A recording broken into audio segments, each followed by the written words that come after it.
देखो इंसान के जो मामला होते हैं ना उसके रब के साथ होते हैं, और मेरे रब को मेरे बारे में पता है, ठीक है ना, तो उसके लिए कोई मुझे जस्टिफिकेशन किसी को देने की जरूरत ही नहीं। आऊज़ु बिल्लाहि मिनश शैतानिर रजीम, बिस्मिल्लाहिर रहमानिर रहीम, रब्बि इश्रह ली सदरी व यस्सिर ली अमरी वहलुल उक़दतम मिन लिसानी यफ़क़हू क़ौली, रब्बि ज़िदनी इल्मा, अल्लाहुम्मा अरिनल हक़्क़ हक़्क़न वरज़ुक़ना इत्तिबाअ व अरिनल बातिला बातिलन वरज़ुक़ना इज्तिनाबा, आमीन या रब्बल आलमीन। अल्लाहुम्मा तहिर क़ुलूबना मिनन निफ़ाक़ व अअमालना मिनर रिया व अलसिनतना मिनल कज़िब व अअयुनना मिनल ख़ियाना, फ़इन्नका तअलमु ख़ाइनतल अअयुनि व मा तुख़फ़िस सुदूर, आमीन या रब्बल आलमीन। बच्चे सबसे पहला टॉपिक जो हम पढ़ने वाले हैं सबस्टांटिव प्रोसीजर्स के लिए वो है एनालिटिकल प्रोसीजर्स।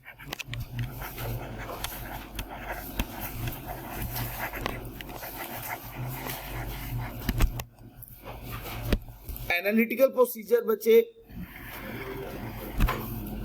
एक इंपॉर्टेंट टॉपिक है, इसकी टू फोल्ड इंपॉर्टेंस है, दो तरह से इसकी इंपॉर्टेंस है। पहली, इसका सवाल रिस्क के साथ ज्यादातर आता है, मोर देन चांसेस हैं कि इसका सवाल रिस्क के सवाल के साथ मिल के आए।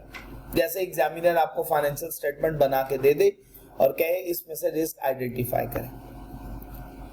दूसरा, इसका स्ट्रेट फॉरवर्ड एनालिटिकल प्रोसीजर का ही क्वेश्चन आ जाए। बहरहाल एनालिटिकल प्रोसीजर क्या है? Plausible relationship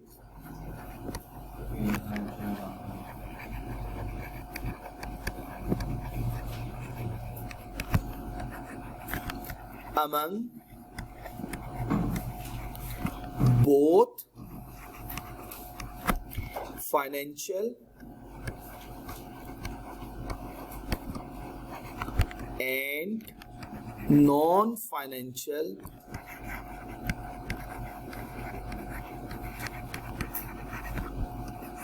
relationship।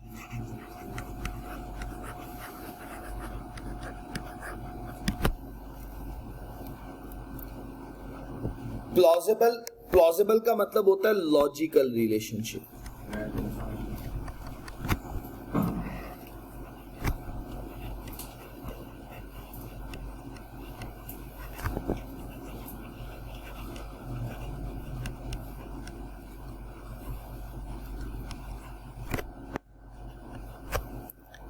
Plausible relationship का मतलब होता है लॉजिकल रिलेशनशिप।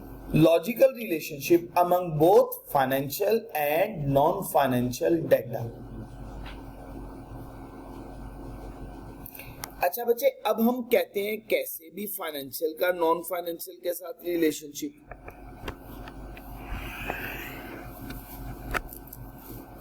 जैसे मैं भी एग्जांपल देता हूं, फाइनेंशियल वर्सेस फाइनेंशियल।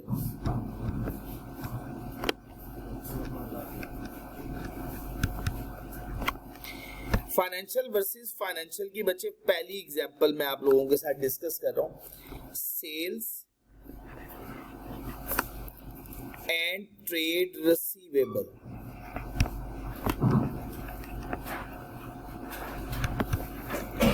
ये दोनों इंफॉर्मेशन क्या है?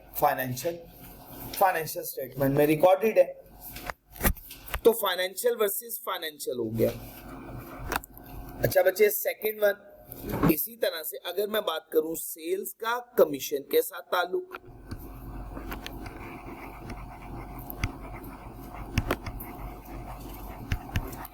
ये भी क्या है? फाइनेंशियल का फाइनेंशियल के साथ। इसी तरह से बच्चे हम परचेज का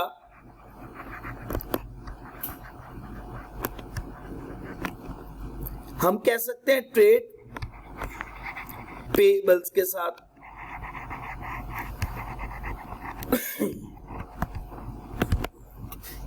अच्छा, मैं अब अगर एग्जांपल लूं financial versus non financial,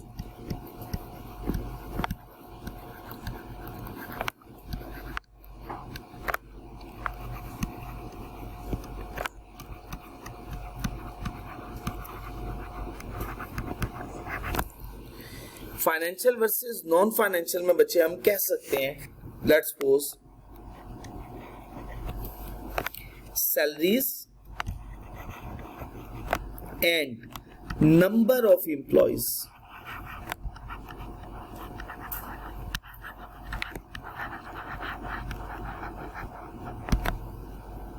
salaries का रिलेशनशिप किसके साथ बन रहा है? नंबर ऑफ एम्प्लॉइज का। सॉरी, सैलरीज लिखना था, गलती हो गई, सैलरीज। अच्छा बच्चे, सेकंड वन, अगर हम बात करें रेंट की, लोकेशन के साथ भी तो हो सकता है, एरिया के साथ भी तो हो सकता है।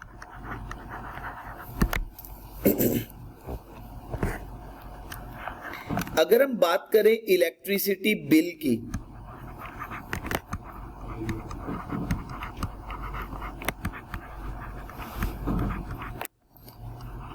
इसका लाइट पॉइंट्स के साथ ताल्लुक हो सकता है।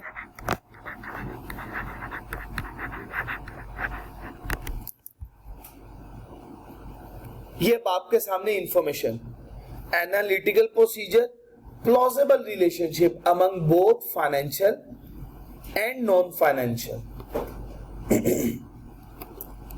अब ये नॉन फाइनेंशियल डेटा लिखे हैं यहाँ पे, रिलेशनशिप वर्ड से बेहतर है डेटा, शॉर्ट कर दिया था ना हमने definition.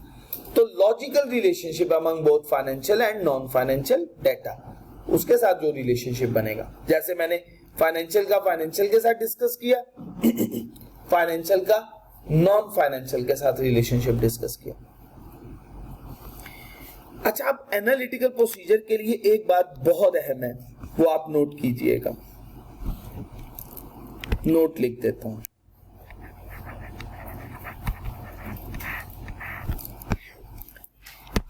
Analytical procedures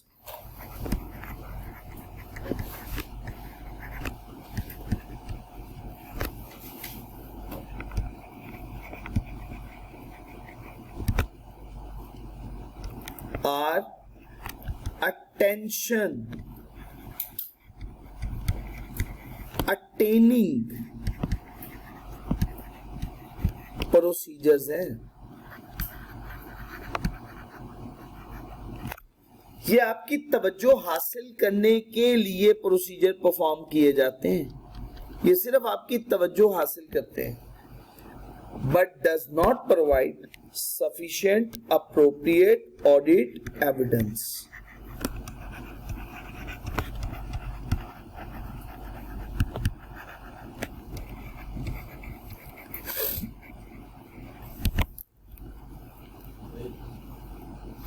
analytical procedures की एग्जांपल्स,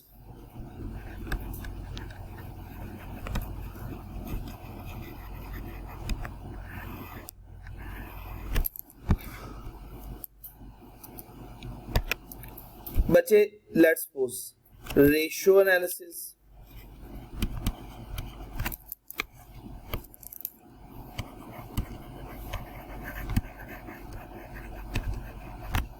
इसी तरह से बच्चे ट्रेंड एनालिसिस,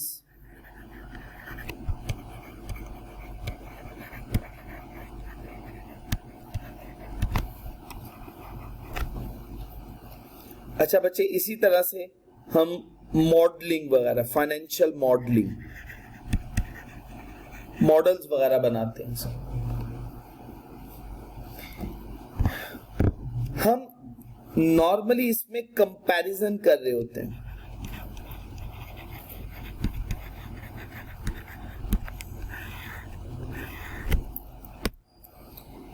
कंपैरिजन किस तरह से? करंट पीरियड का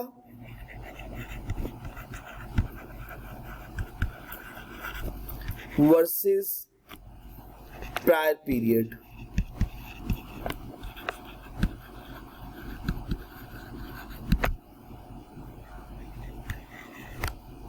कंपनी का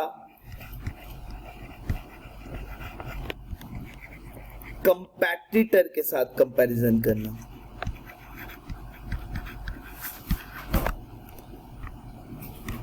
कंपनी का, एंटिटी का, ऑर्गेनाइजेशन का इंडस्ट्री के साथ कंपैरिजन करना,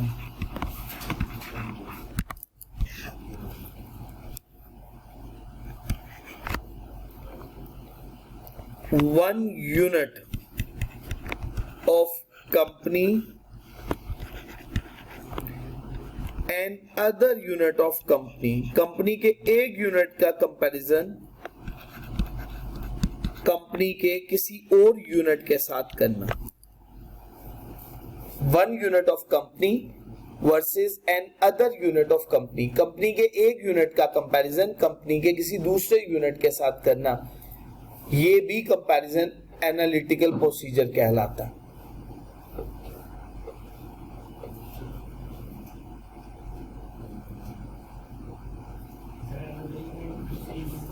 एसबीयू आप करते हैं ना, जैसे SBU strategic business unit, marketing department बने हुए हैं कंपनी के अंदर रीजन के हिसाब से। हम ये देखना चाह रहे हैं कि एक यूनिट ने दूसरे यूनिट की निस्बत कितना बिजनेस लेके आए, ये भी तो हो सकता है कंपैरिजन, तो वो एनालिटिकल प्रोसीजर हो जाए। इसी तरह से प्रोडक्शन के यूनिट बने हुए हैं, लाहौर रीजन में यूनिट बना हुआ है, इस्लामाबाद मुल्तान रीजन इसी तरह से यूनिट बने हुए हैं। अगर हम कंपैरिजन करना चाह रहे हैं तो हम कहते हैं प्रोडक्शन कहां पे ज्यादा हुई, क्वालिटी कंट्रोल टेस्टिंग के रिलायबल रिजल्ट्स किस यूनिट के सबसे ज्यादा थे। तो एक यूनिट, एक ही कंपनी के एक यूनिट का उसी कंपनी के किसी दूसरे यूनिट के साथ कंपैरिजन कर देना।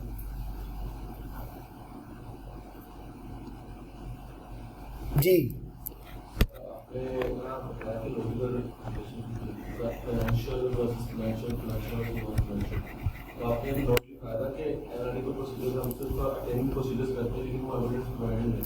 एविडेंस प्रोवाइड करते हैं, सफिशिएंट नहीं करते।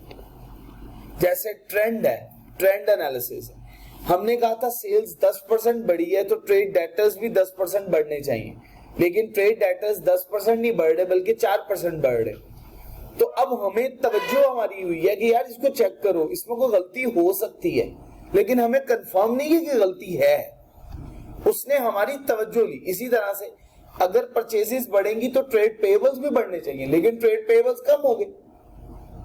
अब हमारी तवज्जो हासिल कर ली, हमें sufficient appropriate audit evidence other procedure perform करके हासिल करने पड़ेंगे। तो ये हमारी अटेंशन अटेनिंग प्रोसीजर्स है, रेशो से, ट्रेंड से, कंपैरिजन से हमें मिल जाता है। अच्छा बच्चे, एक्चुअल का कंपैरिजन बजट के साथ करें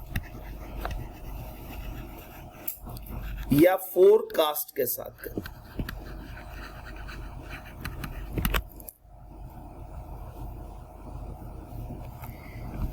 बच्चे analytical procedures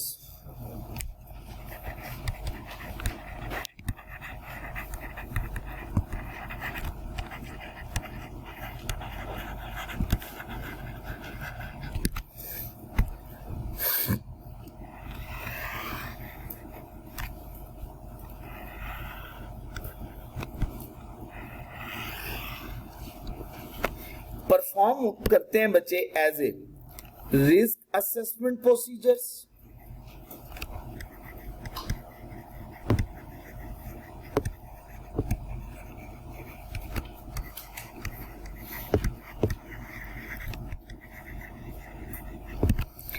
planning and risk assessment के टाइम पे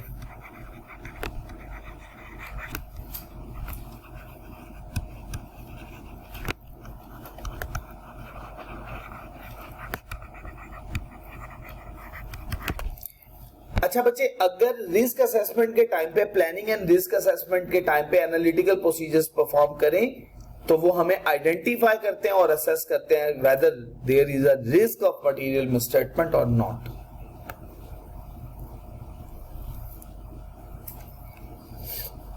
दूसरे नंबर पे बच्चे हम परफॉर्म करते हैं ड्यूरिंग ऑडिट, ऑडिट के दौरान भी परफॉर्म करते हैं ये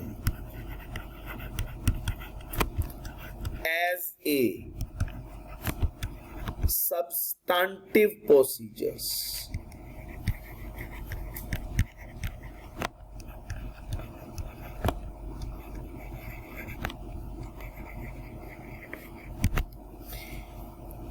अच्छा, हम कहते हैं, इससे कहते हैं performance of audit.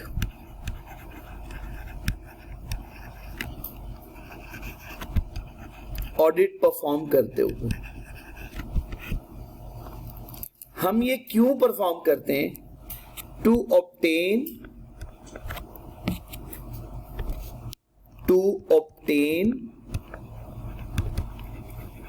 sufficient appropriate audit evidence,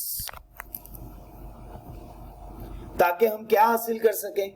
sufficient appropriate audit evidence obtain कर सकें। अच्छा, सबसे लास्ट पे हम कंक्लूजन के टाइम पे भी परफॉर्म करते हैं। कंक्लूजन के टाइम पे overall review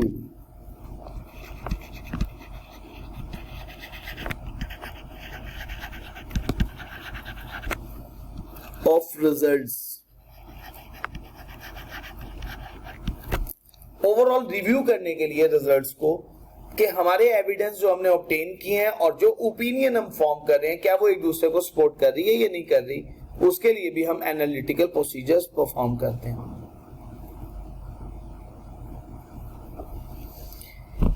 performance of audit के दौरान हम जो प्रोसीजर परफॉर्म करते हैं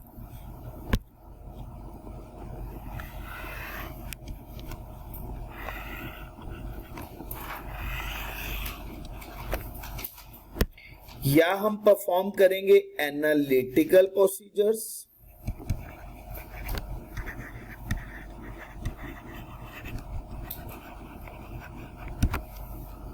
हमें चाहिए सफिशिएंट अप्रोप्रिएट ऑडिट एविडेंस, तो या हम एनालिटिकल प्रोसीजर परफॉर्म करेंगे या test of details. Subtractive procedures तो यही है, या कॉम्बिनेशन ऑफ बोथ।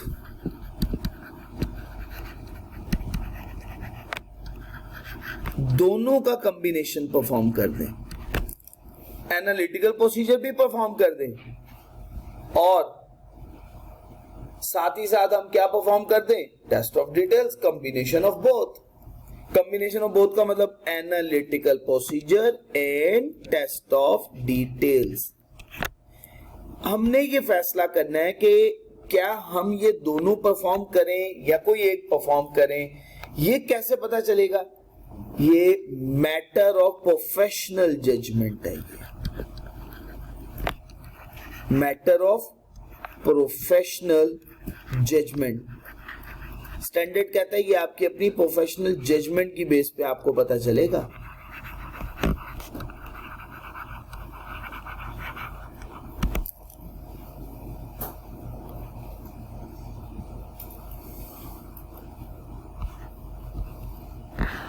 ये भी बच्चे बात क्लियर होगी। एनालिटिकल प्रोसीजर्स,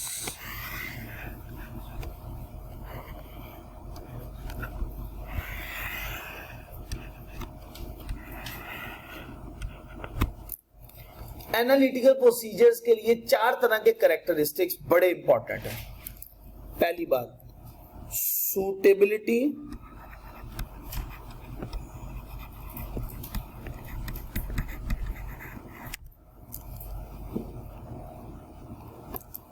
रिलायबिलिटी,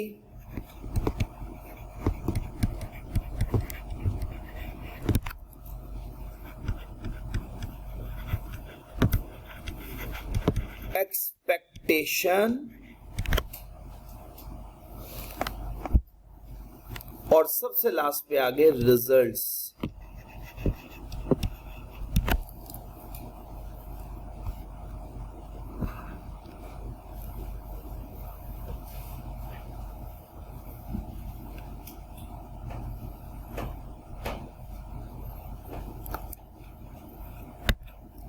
सूटेबिलिटी के लिए nature of assertion, nature of assertion को फिर 2 हिस्सों में,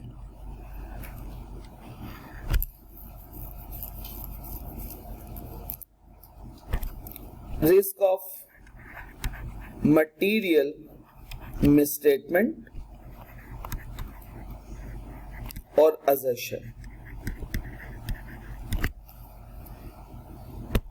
रिलायबिलिटी में nature and source of information. Expectation हमारी प्रीसाइज होनी चाहिए। हम पहले से ही प्रीसाइज एक्सपेक्टेशन लगा लेते हैं कि इतनी अमाउंट बनेगी। जैसे सेल्स अगर 10% से बढ़ रही है या 12% से बढ़ रही है तो हमारी एक्सपेक्टेशन होती है ट्रेड रिसीवेबल भी इतने % बढ़ जाएंगे। अगर सेल्स की अमाउंट बढ़ रही है तो हमारी एक्सपेक्टेशन होती है कमीशन की अमाउंट भी बढ़ेगी। अगर नंबर ऑफ एम्प्लॉइज बढ़ रहे हैं तो हमारी एक्सपेक्टेशन होती है कि सैलरीज का खर्चा भी बढ़ेगा। अगर कंपनी का बिजनेस एक्सपैंड कर रहा है तो हमारी एक्सपेक्टेशन होती है ऑपरेटिंग एक्सपेंसेस भी बढ़ेंगे। तो ये एक्सपेक्टेशन है। तो एक्सपेक्टेशन बड़ी प्रीसाइज। और सबसे एंड पे रिजल्ट्स को कंपेयर करना है, क्या कोई एक्चुअल डिफरेंस है इसके अंदर।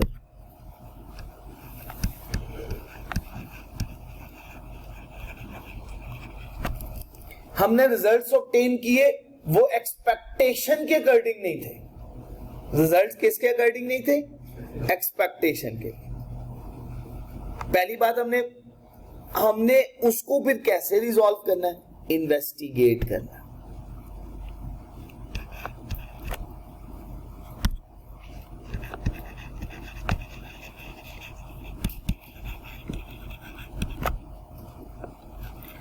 Bye performing. कैसे?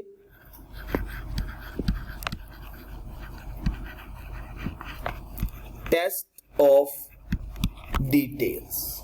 Bye performing test of details.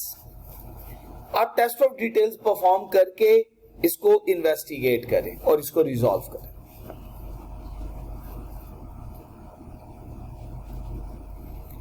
तो एनालिटिकल प्रोसीजर सूटेबल होने चाहिए। सूटेबल का मतलब कैसे आपको पता चलेगा? वो असर्शन की बेस पर पता चलेगा, नेचर ऑफ असर्शन की बेस पर पता चलेगा। रिलायबल का मतलब है नेचर, सोर्स, जो इंफॉर्मेशन होगी वो रिलायबल नहीं है। अगर रिलायबल होगी तो आप फिर आपका जो इंफॉर्मेशन है वो भी सही होगी। फिर आप कंपेरेबिलिटी भी कर पाएंगे। इसके साथ ये भी ऐड कीजिएगा, कंपेरेबिलिटी।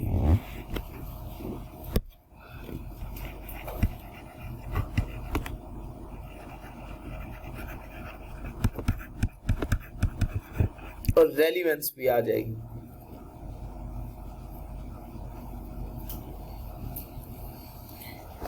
और एक्सपेक्टेशन की बेस पे हम प्रीसाइज जजमेंट कर लेते हैं और फिर उसके बाद रिजल्ट्स ऑब्टेन करते हैं फाइनल, और फाइनल रिजल्ट्स को अपनी प्रीसाइज जजमेंट के साथ कंपेयर करते हैं।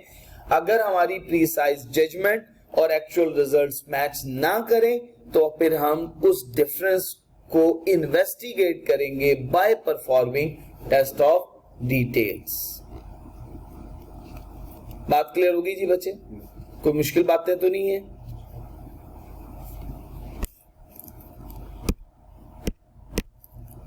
ये मैंने आपके सामने फ्लो बनाया, मैं एक दफा कंक्लूड कर रहा हूं, फिर उसके बाद हम इस चैप्टर की रीडिंग कर देते हैं। एनालिटिकल प्रोसीजर लॉजिकल रिलेशनशिप है फाइनेंशियल का नॉन फाइनेंशियल डाटा के साथ। प्लॉजिबल का मतलब होता है लॉजिकल रिलेशनशिप। फाइनेंशियल का फाइनेंशियल के साथ सेल्स और ट्रेड रिसीवेबल, सेल्स का कमीशन के साथ और परचेज का ट्रेड पेबल्स के साथ। फॉर एग्जांपल इसी तरह से फाइनेंशियल का नॉन फाइनेंशियल के साथ तो हम कह सकते हैं सैलरीज का नंबर ऑफ एम्प्लॉइज के साथ, रेंट का लोकेशन के साथ, एरिया के साथ, इलेक्ट्रिसिटी बिल का लाइट पॉइंट के साथ। इसी तरह से अगर हम कॉस्ट ऑफ सेल्स का देखें या कॉस्ट ऑफ मैन्युफैक्चरिंग का देखें यूनिट प्रोड्यूस के साथ, तो ये भी क्या हो जाएगा? फाइनेंशियल का नॉन फाइनेंशियल के साथ। Note, analytical procedure attention attaining procedures हैं, वो आपको सफिशिएंट बजाते खुद सफिशिएंट अप्रोप्रिएट एविडेंस प्रोवाइड नहीं करते। इसकी 3 एग्जांपल पढ़ी, रेशियो एनालिसिस, ट्रेंड एनालिसिस और financial modelling. Comparison current period का प्रायर ईयर के साथ, एक ही कंपनी का अपने कंपैटिटर के साथ, कंपनी का इंडस्ट्री के साथ, कंपनी के एक यूनिट का कंपनी के किसी दूसरे यूनिट के साथ कंपैरिजन। इसी तरह से बच्चे एक्चुअल रिजल्ट्स का कंपैरिजन बजट के साथ। एनालिटिकल प्रोसीजर तीन तरह से हम परफॉर्म करते हैं। जैसे हमने पढ़ा था रिस्क असेसमेंट प्रोसीजर के तौर पे परफॉर्म किए जाते हैं, तो उसमें हमने पढ़ा था inquiry, observation, inspection and analytical procedure. तो analytical procedure as a risk assessment procedure भी परफॉर्म किए जाते हैं ताकि वो आइडेंटिफाई और असेस कर सके कि रिस्क ऑफ मटेरियल मिसस्टेटमेंट है या नहीं है। ड्यूरिंग ऑडिट या परफॉर्मेंस ऑफ ऑडिट के दौरान as a substantive procedure perform किए जाते हैं। सब्सटैंटिव प्रोसीजर दो तरह के होते हैं, या एनालिटिकल प्रोसीजर या टेस्ट ऑफ डिटेल्स। हमने फैसला करना है कि क्या है, एनालिटिकल प्रोसीजर परफॉर्म करने हैं, टेस्ट ऑफ डिटेल्स, या दोनों परफॉर्म करने हैं। और ये फैसला हम करेंगे प्रोफेशनल जजमेंट की बेस के ऊपर। और एट द एंड कंक्लूजन जब हम लोगों ने ड्रॉ किया तो देखना है कि एविडेंस और जो रिजल्ट्स हमने ऑब्टेन किए वो एक दूसरे को सपोर्ट कर भी रहे हैं या नहीं कर रहे। एनालिटिकल प्रोसीजर के लिए हमने चार तरह के कैरेक्टरिस्टिक्स पढ़े। पहला सूटेबिलिटी, नेचर ऑफ असर्शन पे बेस करेगा। दूसरा reliability, nature, source, comparability. Expectation, precise, हम जजमेंट लेंगे और फिर ओवरऑल रिजल्ट्स जब हमें रिसीव हो जाएंगे उनसे कंपेयर करेंगे। अगर डिफरेंस आ गया तो उन्हें इन्वेस्टिगेट करेंगे। इन्वेस्टिगेशन हमने कैसे करनी होती है, by performing test of details. बिस्मिल्लाहिर्रहमानिर्रहीम। बच्चे, एनालिटिकल प्रोसीजर्स को परफॉर्म किया जाता है प्लानिंग स्टेज पे, और प्लानिंग स्टेज में लिए क्या किया जाएगा, रिस्क ऑफ मटेरियल मिसस्टेटमेंट, क्या रिस्क मौजूद है या नहीं मौजूद। और जब हम ओवरऑल कंक्लूजन फॉर्म कर रहे होते हैं, ओवरऑल कंक्लूजन हम near the end of the audit, जब ऑडिट हमारा मुकम्मल हो रहा होता है उस वक्त परफॉर्म कर रहे होते हैं। ठीक है जी बच्चे, यहां तक कोई मुश्किल बात तो नहीं है। तीसरा, एज ए सब्सटैंटिव प्रोसीजर्स, जिसे हम कहते हैं ड्यूरिंग द ऑडिट। क्लियर हो गया जी, ड्यूरिंग द ऑडिट करेंगे हम लोग, यहां तक कोई प्रॉब्लम।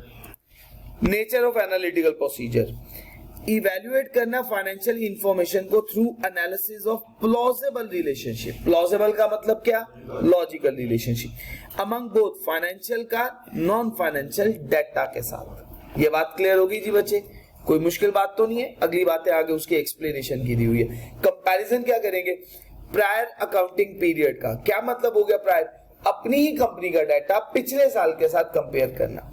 एक्सपेक्टेड रिजल्ट्स मतलब बजट का कंपैरिजन करना, एक्चुअल का किसके साथ, बजट के साथ। इंडस्ट्री एवरेज क्या मतलब, अपना कंपैरिजन इंडस्ट्री के साथ करना। Comparable parts of the same entity, organisation के एक यूनिट का कंपैरिजन ऑर्गेनाइजेशन के किसी दूसरे यूनिट के साथ कंपेयर करना। बात समझा पाए हूं यहां तक। अच्छा बच्चे, analytical procedure and the exam. Analytical procedure exam में आपसे पूछे जा सकते हैं कि एक स्मॉल केस स्टडी बना के एग्जामिनर आपसे पूछ सकता है। आपने करना क्या है, इसके स्टेप्स बना ले। आइडेंटिफाई करने अनयूजुअल फीचर, अनयूजुअल फीचर ढूंढने हैं आपने। जैसे रेशियो एनालिसिस है ना, तो जो जैसे मैंने आपको कहा था सेल अगर 10% बढ़ रही है तो ट्रेड डेटर्स भी 10% से बढ़ने चाहिए। अगर परचेजेस बढ़ रही हैं तो ट्रेड पेएबल्स भी बढ़ने चाहिए। अगर नंबर ऑफ एम्प्लॉइज बढ़ रहे हैं तो सैलरी का खर्चा भी बढ़ना चाहिए। अगर ऑर्गेनाइजेशन अपने बिजनेस को एक्सपेंड कर रहा है तो फिर उसकी सूरत में क्या होना चाहिए, बिल्कुल ऑपरेटिंग एक्सपेंसेस इंक्रीज होने चाहिए लास्ट ईयर की निस्बत। अगर कंपनी फॉरेन कंट्री के साथ ट्रेड कर रही है और करेंसी अदर देन रूपी यूज हो रहा है तो फॉरेन करेंसी एक्सचेंज गेन या लॉस क्यों नहीं आ रहा, वो तो आना चाहिए। लॉजिकल रिलेशनशिप नहीं आ रहा तो आपने अनयूजुअल रिलेशनशिप ढूंढने हैं। तो वो पहली बात तो ये हो गई। दूसरे नंबर पे फिर उसको इन्वेस्टिगेट करना है। क्लियर हो गया जी। और थर्ड वन, उसके लिए आपने पॉसिबल एक्सप्लेनेशन प्रोवाइड करनी है अनयूजुअल फिगर्स के साथ। अब ये अनयूजुअल कौन कौन सी बात होते हैं, ये एग्जाम टेक्निक है, ये बात बड़ी इंपॉर्टेंट करने लगे एग्जाम्पल्स अनयूजुअल की। इंक्रीज हो गया सेल्स रेवेन्यू में, लेकिन कॉस्ट ऑफ सेल्स हमारी डिक्रीज कर रही है। बताएं दोनों के दरमियान में रिलेशनशिप तो गलत हो गया। सेल्स बढ़ी है तो कॉस्ट ऑफ सेल्स भी लॉजिकल रिलेशनशिप है। ये क्या है, इलॉजिकल या अनयूजुअल।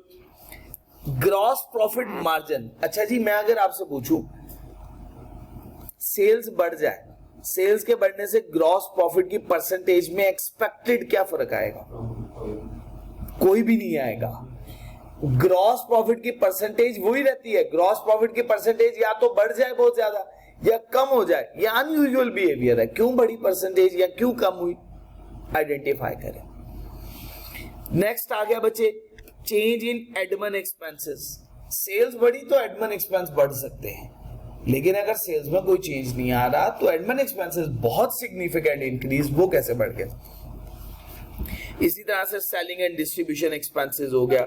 लोन के बढ़ने से इंटरेस्ट कॉस्ट बढ़ेगी, लेकिन लोन की अमाउंट कम हो रही है, पास पेपर का सवाल, लोन कम हो रहा है, रीपे हो रहा है और इंटरेस्ट कॉस्ट बढ़ रही, अनयूजुअल रिलेशनशिप।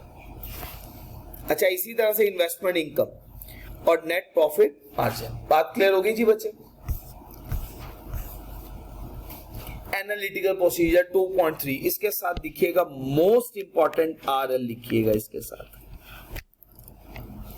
ये सिर्फ सवाल है रिटेंशन बेस, इसका बहुत इंपॉर्टेंट क्वेश्चन। देखिए मैंने वो जो बातें लिखी है मैं आपको हाईलाइट करके देने लगा हूं। मैंने लिखा सूटेबिलिटी, मैंने लिखा develop the expectation of recorded amounts और रेशियो एनालिसिस, उसके बाद मैंने कहा रिलायबिलिटी ऑफ डाटा, और उसके बाद लास्ट में मैंने बोला डिफरेंस ओवरऑल रिजल्ट्स। ये 4 बातें थी, तो एक एक करके पढ़ता हूं। पहली बात, आपने डिटरमिन करनी है suitability particular substantive analytical procedure की फॉर गिवन असर्शंस की बेसिस पे। कंसीडर किन 2 बातों को करना है, assess the risk of material misstatement को और टेस्ट ऑफ डिटेल्स को। अच्छा, यहाँ पे ना जरा थोड़ी सी करेक्शन कर लीजिएगा, मैंने यहाँ पे गलती कर दी है, नेचर ऑफ असर्शन में यहाँ पे असर्शन लिख दिया, यहाँ पे लिखा है टेस्ट ऑफ डिटेल्स। ठीक कर ले, ये गलती हो गई मेरे से।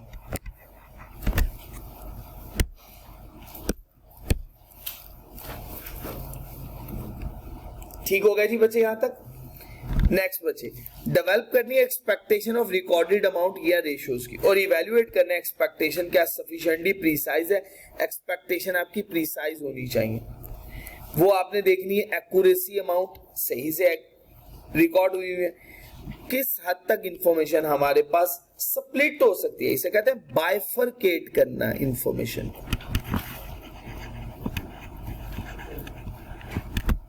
जैसे सेल है, सेल को मैं रीजन वाइज बाइफरकेट कर सकता हूं, सेल को मैं कस्टमर वाइज बाइफरकेट कर सकता हूं, सेल्स को मैं प्रोडक्ट वाइज बाइफरकेट कर सकता हूं, क्रेडिट और कैश ट्रांजैक्शन की बेस पर बाइफरकेट कर सकता हूं। तो किस हद तक हम, किस एक्सटेंट तक हम इंफॉर्मेशन को क्या कर सकते हैं, डिसएग्रीगेट कर सकते हैं। और अवेलेबिलिटी ऑफ इंफॉर्मेशन। उसके बाद आ गया reliability of data from which the expectation has been develop, जिसमें से आपने एक्सपेक्टेशन डेवलप करनी है।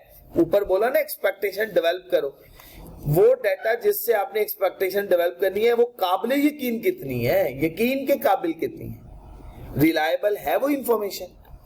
अगर डाटा अनरिलायबल हो तो उसका तो फायदा ही कोई नहीं, उससे क्या हम एक्सपेक्टेशन जनरेट करें जब डाटा ही रिलायबल नहीं है। तो रिलायबल होना उसके लिए वो क्या है, सोर्स, कंपेरेबिलिटी, नेचर और कंट्रोल कितने इंप्लीमेंट हुए हैं। ये 4 बातें मैंने 3 लिखी है, एक और कंट्रोल भी ऐड कर लीजिएगा उसके अंदर।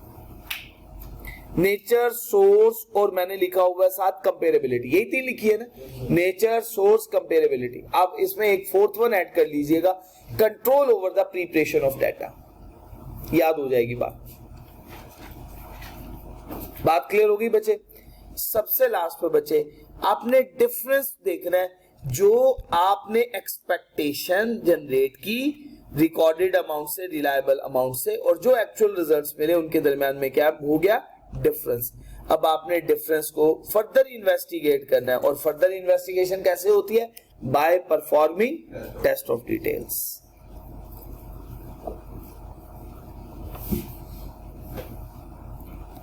ये सवाल आ गया अगला इन्वेस्टिगेशन का।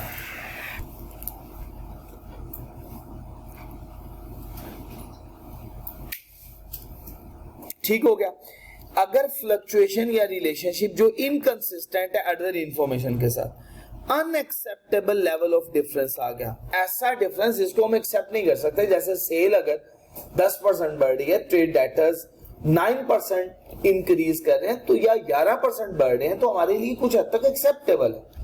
लेकिन अगर हम कहें कि वो 5% से डिक्रीज कर रहे हैं तो हमारे लिए अनएक्सेप्टेबली हाई है। ये तो तो फिर हमने इसको क्या करना है, मैनेजमेंट से इंक्वायर करना है, परफॉर्म करने हैं अदर प्रोसीजर्स, ऑडिट प्रोसीजर्स। तो यही हो गया, हमने क्या परफॉर्म करने हैं, test of detail, substantive procedures perform करके इसको इन्वेस्टिगेट करना।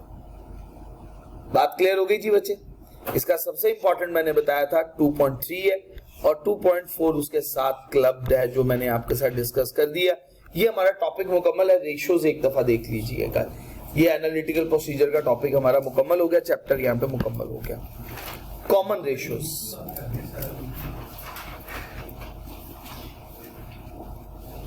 कॉमन रेशियोज बच्चे, सबसे पहला है return on capital employed. Return on capital employed क्या मतलब, आपने जितनी इन्वेस्टमेंट की उससे आपको कितना रिटर्न मिल रहा है, कितने परसेंट रिटर्न मिल रहा है। इसको आप कंपेयर करते हैं। मिसाल के तौर पे एक कंपनी को रिटर्न मिल रहा है 10%। अगर ये बिजनेस ना करते, ये पैसा किसी और कंपनी में आप इन्वेस्ट करके खुद सुकून से बैठ जाते, तो वहां से आपको रिटर्न 15% मिलना था। तो ये बिजनेस करना आपके लिए अक्लमंदी नहीं है। Return on capital employed comparison करना। इसी तरह से profit over sales ratio, profit divided by sales multiply by 100, ये रेशियो आ गई। ठीक हो गया। ये ग्रॉस प्रॉफिट के लिए भी ये कैलकुलेट हो सकती है, नेट प्रॉफिट के लिए भी हो सकती है। Asset turnover ratio, sales over equity. आपने जो इन्वेस्टमेंट कर रखी हुई है या नॉन करंट लायबिलिटीज है आपकी, उन दोनों को सम करना है और सेल्स को आपने इस पर डिवाइड करना है। क्या मतलब, आपकी इन्वेस्टमेंट, जो आपकी इन्वेस्टमेंट की अमाउंट है टोटल एक्सटर्नल और इंटरनल लायबिलिटीज की सूरत में, उससे आप कितना टर्नओवर जनरेट कर रहे हैं। Asset turnover ratio. Working capital efficiency ratio, average days to collect trade receivable divided by sales multiply by 365। मतलब क्या हुआ, सेल करने के कितने दिन के अंदर अंदर आप ट्रेड रिसीवेबल से पैसे कलेक्ट कर लेते हो, कितने दिन के अंदर अंदर आपके पैसे रिकवर हो जाते हैं आपको। इसी तरह से इन्वेंट्री टर्नओवर, या इन्वेंट्री खरीदते हो या इन्वेंट्री बनाने के कितने दिन के अंदर अंदर सेल कर देते हो। Inventory turnover days. Average time to pay, जब आप सामान खरीदते हो और जब आप पेमेंट करते हो, इसका दुरानिया कितने दिन का होता है, मतलब आप कितने दिन तक क्रेडिटर से उधार में पैसे ले लेते हो। Liquidity ratios, current ratio, current asset over current liabilities, और क्विक रेशियो या जिसे एसेट टेस्ट रेशियो भी कहते हैं, इसे लिक्विड रेशियो भी कहते हैं। ये हो जाएगा करंट एसेट, इसमें से इन्वेंट्री माइनस कर देनी है और डिवाइड कर देना करंट लायबिलिटी से। ये क्विक रेशियो या एसेट टेस्ट रेशियो है बच्चे, कोई दिक्कत तो नहीं है बच्चे। गेयरिंग रेशियो में ये बताती है कि इक्विटी का कितने परसेंट आपने ओवरऑल एक्सटर्नल लायबिलिटीज की सूरत में लिया, डेट की सूरत में लिया। ये आपको डेट के बारे में इंफॉर्मेशन प्रोवाइड करती है। Interest cover ratio, interest cover ratio ये बताता है कि आपका प्रॉफिट कितने टाइम्स इंटरेस्ट पे करने के काबिल है। मतलब 100 रुपीज का अगर नेट प्रॉफिट है और इंटरेस्ट की अमाउंट है 10 रुपए, तो इसका मतलब है कि आप अपने प्रॉफिट में से 10 दफा इंटरेस्ट दे सकते हैं, इस काबिल है। इंटरेस्ट कवर रेशियो कहलाती है। इसी तरह से इन्वेस्टर रेशियो आ जाता है अर्निंग पर शेयर। पर शेयर आप कितना अर्न कर रहे हो, वो कहलाती है ईपीएस, अर्निंग पर शेयर। इसी तरह से पे price earning ratio, current market price over earning per share. Dividend yield, dividend per share multiply by divided by market price पर शेयर मल्टीप्लाई बाय 100। ये आ गया डिविडेंड यील्ड। इसका क्या मतलब है कि इन्वेस्टमेंट के बदले में आपने कितना डिविडेंड रिसीव किया, रिटर्न कितने परसेंट आपको रिसीव हो गया। Dividend cover, earning per share divided by dividend per share, या profit before dividend divided by dividend. मतलब कंपनी ने प्रॉफिट में से कितना डिविडेंड एलोकेट कर दिया है। अगर परसेंटेज लेना चाहे तो आपको परसेंटेज का भी पता चल सकता है कि कितने परसेंट एलोकेट कर दिया होगा।